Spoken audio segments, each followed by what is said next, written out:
All right, we're happy to welcome all of you here for this hearing that deals with the Department of Interior and their fiscal 2019 budget. Committee on National Resources will come to order. Under Committee Rule 4F, any oral opening statements or hearings are limited to the chairman, the ranking minority member, and the vice chair. This will also allow us to hear from our witnesses sooner. Therefore, I'm going to ask unanimous consent that all other members' opening statements be made part of the hearing record if they are submitted to the Subcommittee on Federal Lands clerk by 5 p.m. today. So I appreciate that. I am going to submit most of my opening statement, well, the bulk of my opening statement to the record. But Secretary, we appreciate having you here. Thank you, as well as those who are joining you. We appreciate that opportunity. We want to welcome you back to the committee, Mr. Secretary. I do have some praise I want to give to what you have done so far as you've repositioned the department into looking at what your core statutory functions are, and new evidence that the greatest concern is how you actually impact people. For too long, we've had people coming back here addressing us dealing with special interest groups as opposed to simply people. We like the way you have looked at some of the burdensome regulations that you inherited from the prior administration. Two elements that I think are extremely significant that we'll be talking about. I think some of your proposals have instituted a new degree of federalism never heard before, which is very refreshing around this place. And also, you have got some new initiatives that deal with the backlog. I hope you'll be talking to that. It's one of the things we will be talking about, not just today, but in the coming few weeks at the same time. It's a significant issue. With that, I will submit the rest of my statement just for the record and turn to Mr. Grijalva for his opening statement. Thank you, Mr. Chairman, and let me join the chairman and welcome you, Mr. Secretary of the committee. I'm glad we're glad that you're here to discuss Trump's administration's spending priorities for the department and an opportunity for this committee to exercise its oversight responsibilities. And right now, it seems a good time to exercise those oversight responsibilities.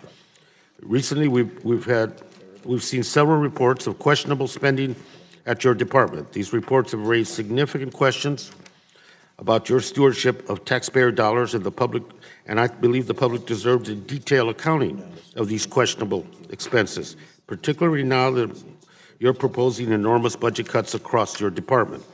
For example, just last week it was revealed that taxpayers are on the hook for more than $138,000 to replace some doors in your personal office. This understandably reminds the public of the $31,000 dining set that was recently ordered by another cabinet secretary's office. In your case, your department has said that the office's redecorating expenses are, quote, reasonable. I hope you'll have you provide some detailed answers today explaining why spending $138,000 for office doors is a reasonable expense for the public to bear.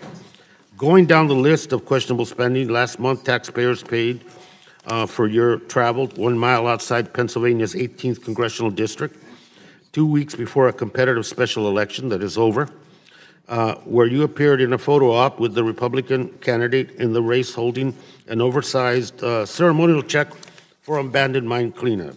As you know, these grants are routine, and you could have gone to over 1,000 abandoned mine sites in over 25 states to announce the issuance of grants for that cleanup.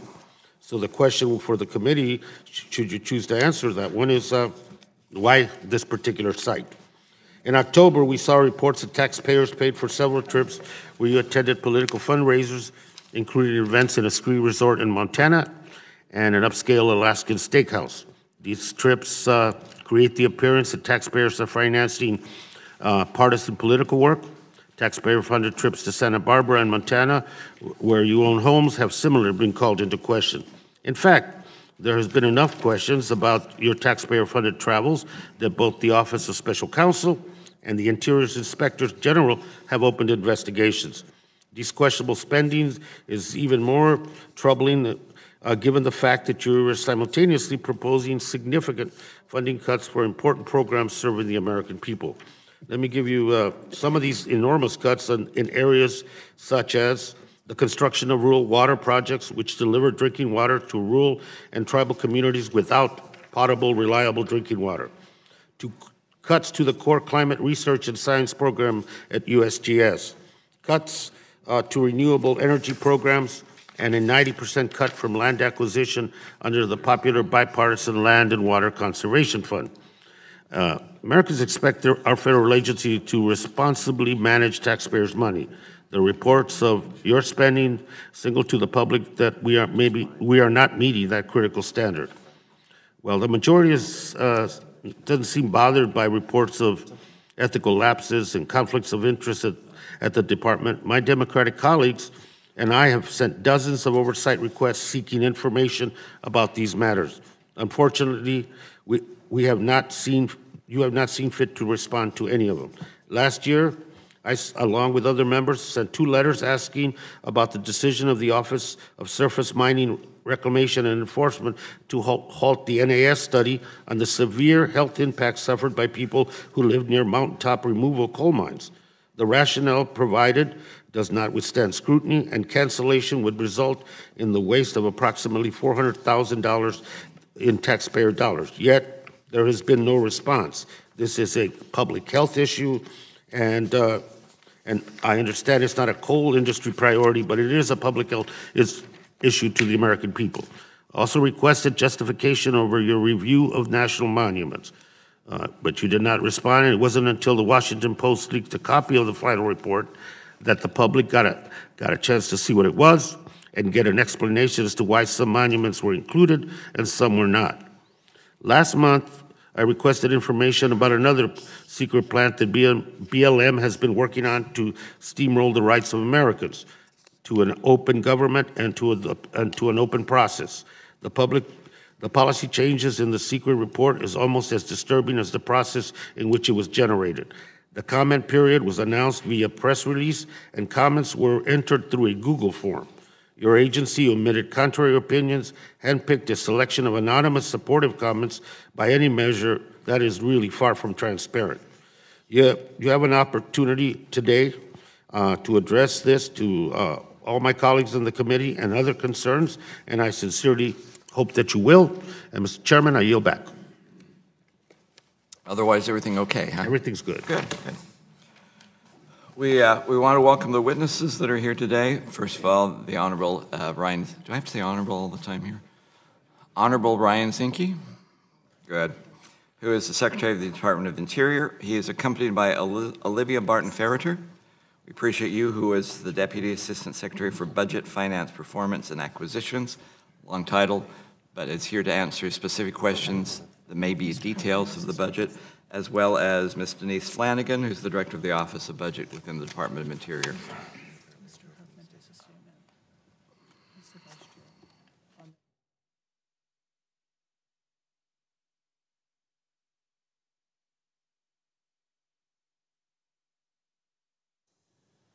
Apparently, there's another statement from the Democrat side. We do allow the vice chairs. We're going to waive that on our side. Mr. Huffman, apparently you want to make a statement?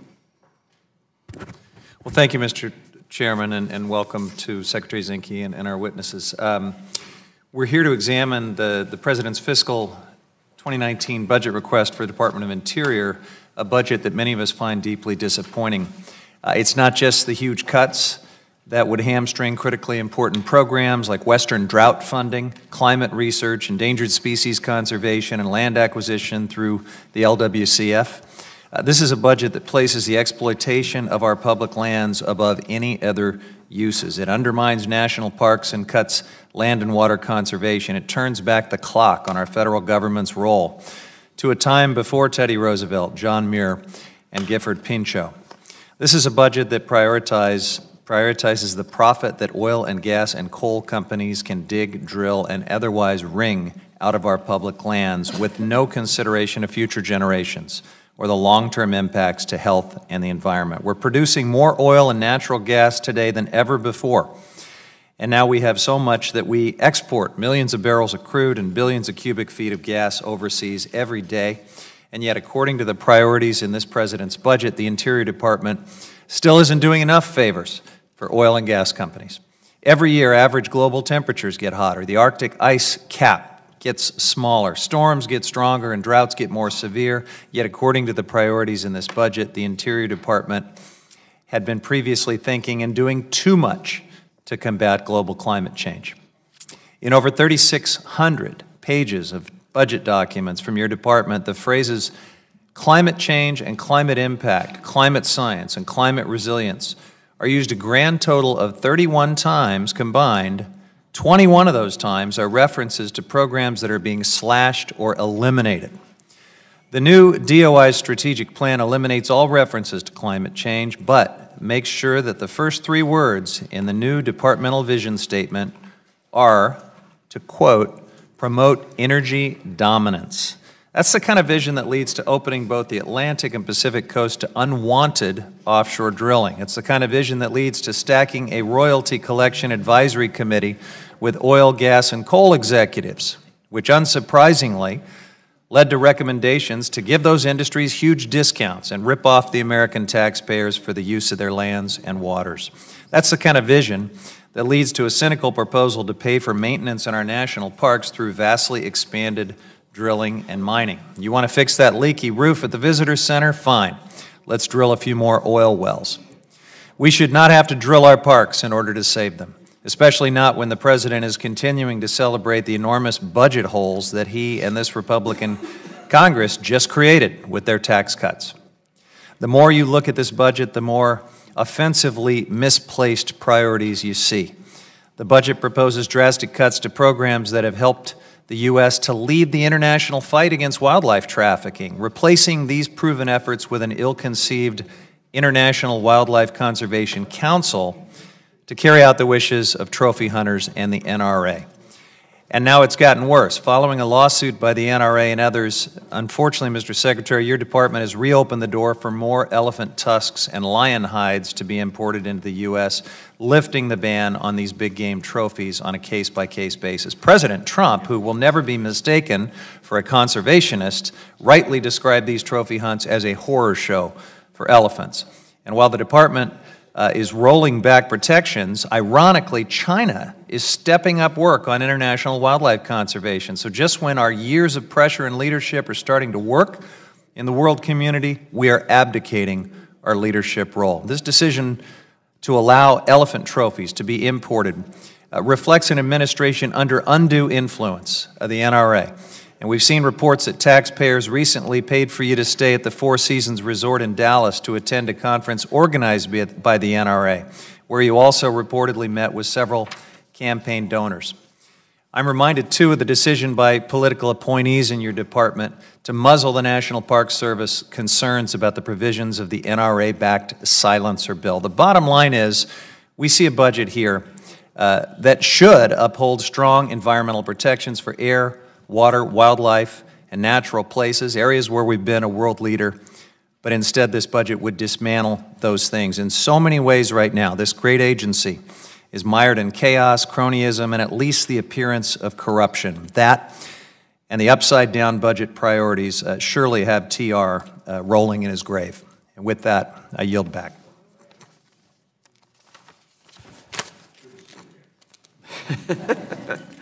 Thank you. And Mr. Gomer, we'll waive your, so we can get back to questions. You can hear speeches all the time. We'll waive your speech going forward with that. Whether you want to waive it or not, you just waived it. Mr. Zinke, let me turn the time over to you. You understand how the system works. You got to turn the mics on. You got 5 minutes for the opening presentation, and then we'll launch right into questions for you, if that's okay. Well, thank you, Mr. Chairman. Ranking member and committee members for the opportunity to offer my support for President Trump's FY 2019 budget for the Department of Interior. With your permission, I'd like to submit my entire statement for the record. The President has been very clear about his priorities, and he has spent the first year in office keeping his promises he has made to the American people, and he is keeping his promises.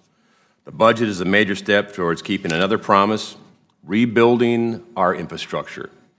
Our proposal is the largest investment in our public lands infrastructure in the history of this nation. In the history of this nation. Our public lands are recognized as our greatest treasures, but they've suffered serious neglect from our nation's leaders from both parties over the past. Interior's deferred maintenance budget backlog is $16 billion. $11.5 billion of that can be found in our beloved national parks. This includes everything from roads, bridges, tunnels, visitor centers, and restrooms. It is no way to treat our national treasures. At the Grand Canyon alone, for example, a water pipe has broke 80 times since 2010. It has forced emergency rationing and costed millions of dollars to fix over and over. The President's budget proposes legislation for new public lands infrastructure to address the deferred maintenance problem. This legislation is a top priority. It is a legislation based on all energy, not oil and gas, as our policy is clear. We are American energy first, all types of energy, and not just oil and gas. The fund will provide up to $18 billion over 10 years for maintenance and improvements in our national parks, wildlife refuges, and Bureau of Education, in that I am responsible for the education of 48,000 American Indian natives, and they deserve a world-class education, too. This budget also includes $1.3 billion for construction and repairs. Infrastructure is not an expense, it is an investment. And our budget does just that. It invests in our nation's treasures. Our public lands should be for the benefit and enjoyment of the people, as what is expressed in the Roosevelt Arch at the Yellowstone National Park. In 2006, we had 330 million visitors through our parks and spent an estimated $18.4 billion in local gateway regions nationwide. The economic support of the recreational industry is at $887 billion and employs approximately 7.6 million Americans. So all Americans should have the opportunity to enjoy our national park, but without a significant investment in infrastructure to go along with a record-setting amount of visitors we have on our yearly basis, we are simply loving our parks to death. Along with being a great steward of our public lands, again, I am responsible, the champion of our Indian nations, and I take that responsibility seriously in that it provides $634 million to address our backlog of 150 Bureau of Indian Education schools in 23 states. We see a great opportunity also to reorganize the department for the next 100 years and have the same courage Roosevelt did 100 years ago to bring this nation on a path of our public lands. As a retired Navy SEAL, I think you look at the front lines. Our front lines are too short, and the authority in Washington to make decisions about our public lands in the field has oftentimes been wrong. This budget includes $18 million to begin shifting resources to the front line where they belong and establish unified regional boundaries in Interior's bureaus. This reorganization will also enable us to achieve our mission of stewardship. Our organization is based on science. It is based on watersheds, wildlife corridors, ecosystems to manage our public lands and waters according to the best science, best practices, longest term, greatest good.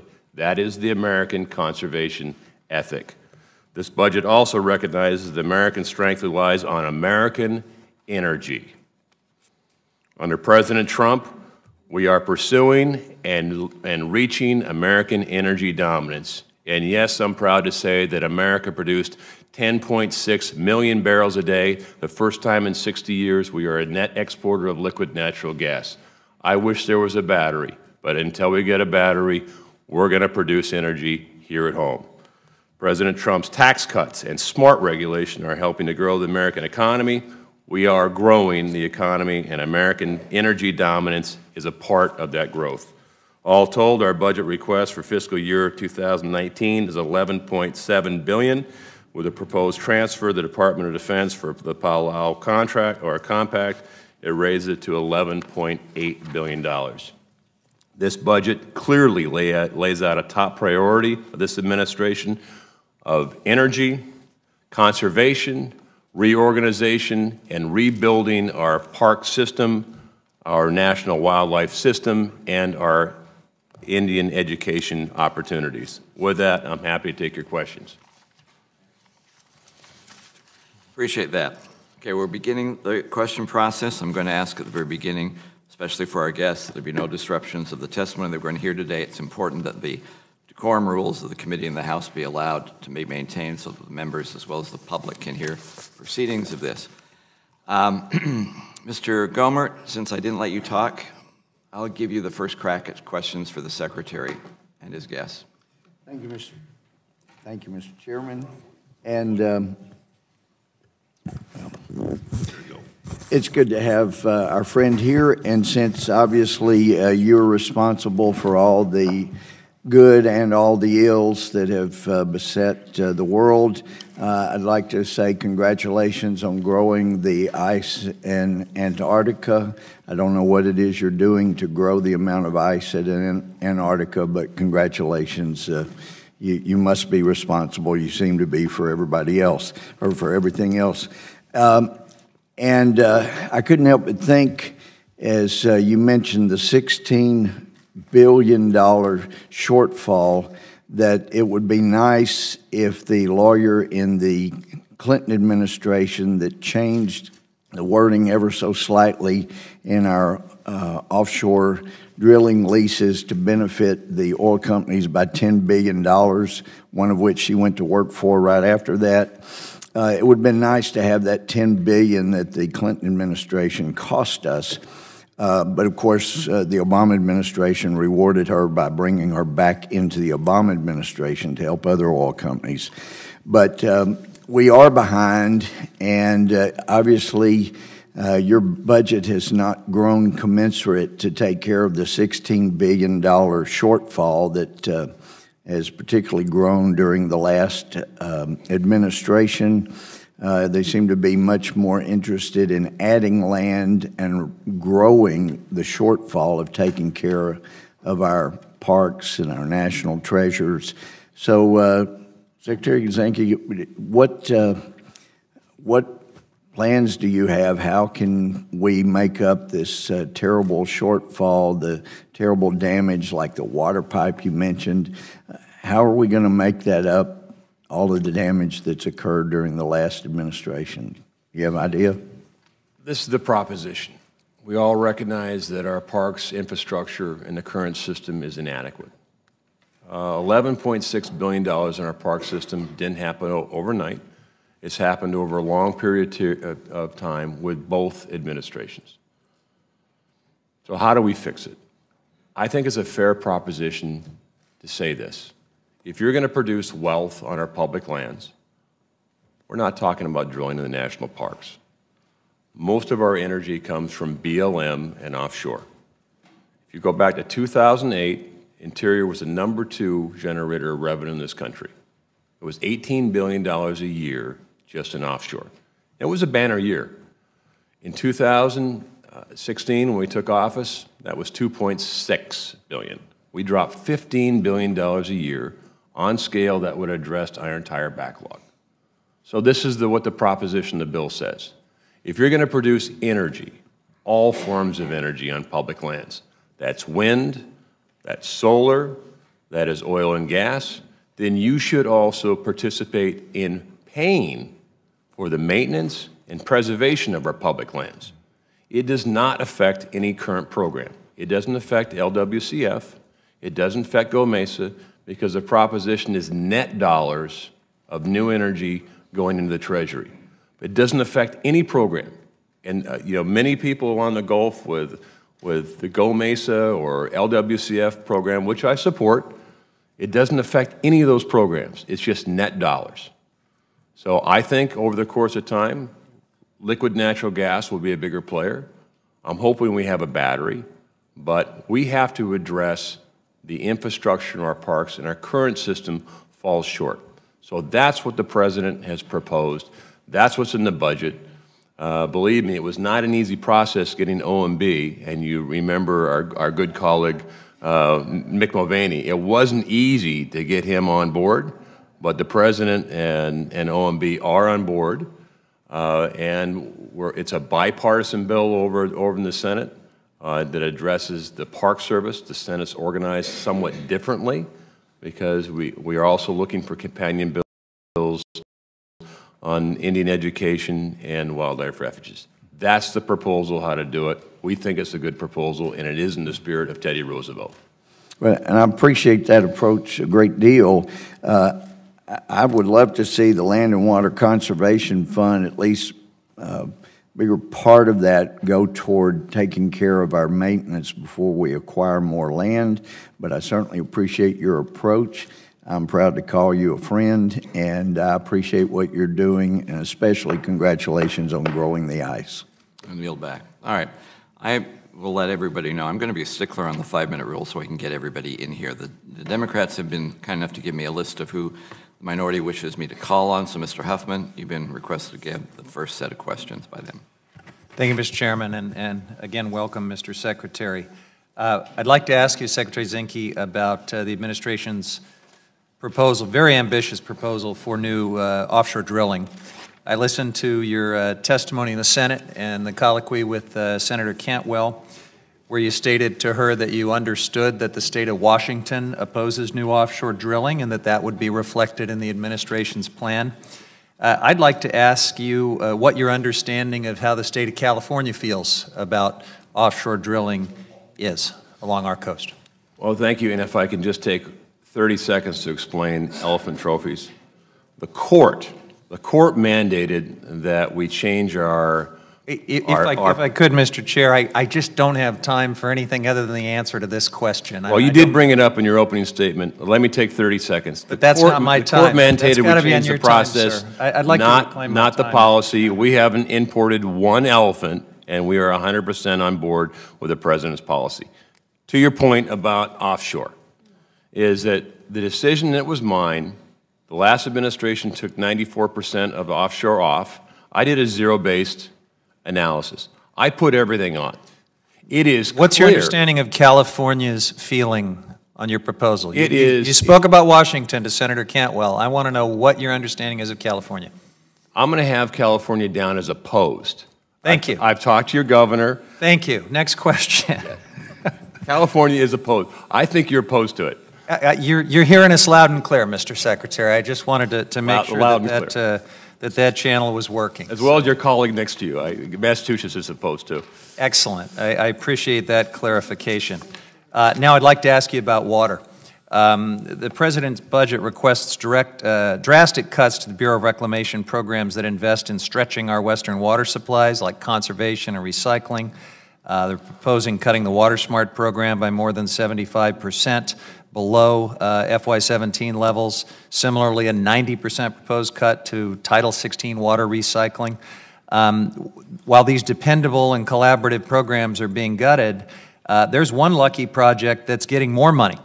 The department is proposing $20 million in WIN Act funds to move forward on design and pre-construction for the enlargement of Shasta Dam and Reservoir. Now, I've heard you speak at length about the importance of fiscal discipline and not wasting funds.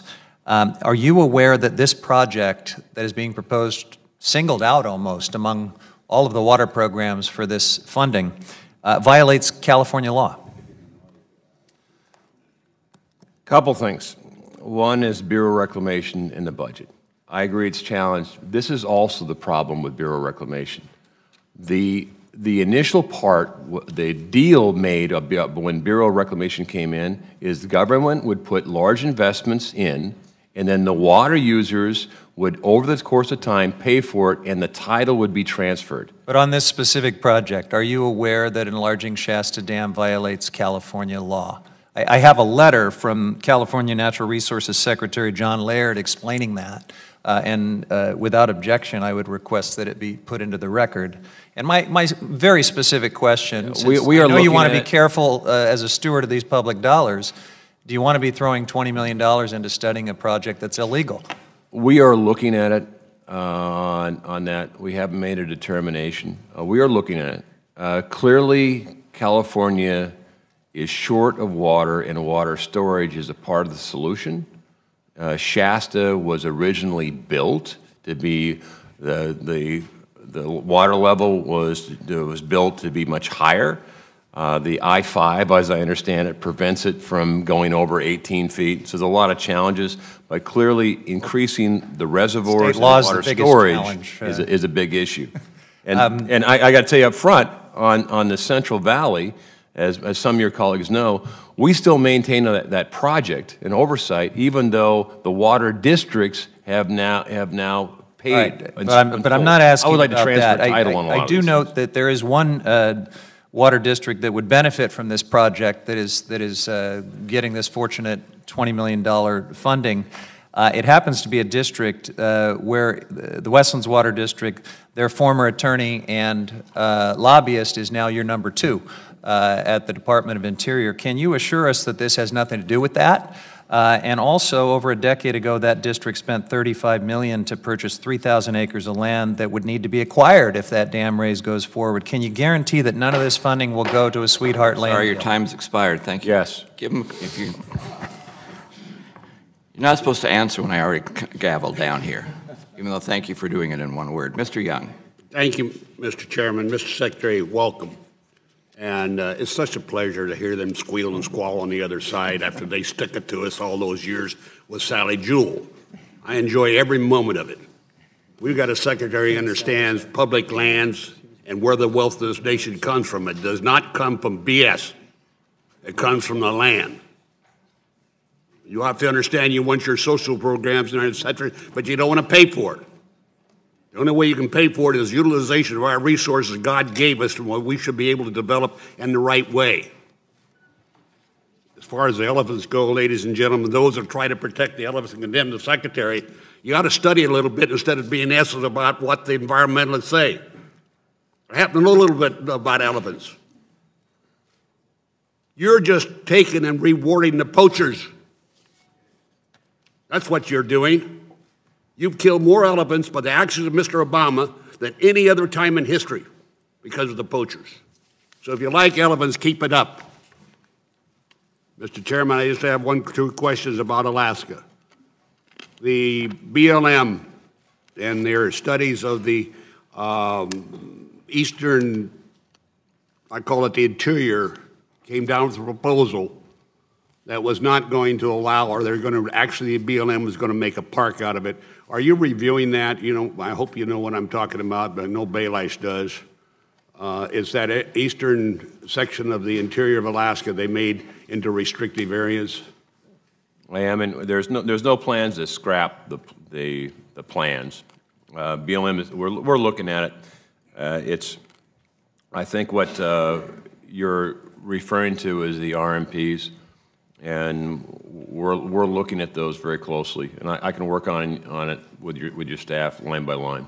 Well, I'd just like to say, Mr. Secretary, I'd like to talk to you about that because the way it came down with the BLM, who happened to become a park service under the last administration, instead of the BLM multiple use district, is trying to set it aside, and it does affect how people live in those areas. It does affect the resource development. It happens belongs to one of my native corporations. And I want us to revisit that issue. So let's sit down and talk about it, whoever is running that operation. I understand that the BLM and Fish and Wildlife are supposedly be working together on bear counts and the effect of the Ambler Road and Fish and Wildlife. So we don't have the staff to do that, to make that study. And I'm just worried, Mr. Secretary, that the bureaucracy which is in place now within those 2 agencies is slow walking you and hoping that you will no longer be with us after the next 2 years. That's not what I'm looking for. I want action. I want to see us done. If I find out anybody's doing that, you definitely will hear from me because I don't like slow walking. I like things to get done. They're a responsibility, and if they're not doing it, get rid of them. Well, I agree. I think we're all frustrated in the permit process, and if a project is not appropriate, we should just say no. If a project is appropriate, we should say yes. It's the timeline that these are being drawn out that either takes investors off the table, but we need to make sure that interior bureaus work together, and part of the reorganization maps on your desk look at how we're presently organized. And I challenge anyone to figure this out. Because real quickly, if you have a trout and a salmon in the same stream, upstream you have a dam, downstream irrigation, and if that stream goes by a Forest Service holding. This is the way we're presently organized. The salmon are managed by nymphs. The trout are managed by Fish and Wildlife. The water flow and temperature is Bureau or Army Corps of Engineers upstream. Downstream irrigation is Bureau of Reclamation. If it goes past a Forest Service holding, surface is Department of Ag, subsurface is BLM through me, and if you have a water compact, then it's a trifecta of BIA, the state, and the tribe. You could have literally multiple biological opinions produced independently by bureaus that don't have the same regions or don't talk. So next slide. What we're proposing is the thing called science.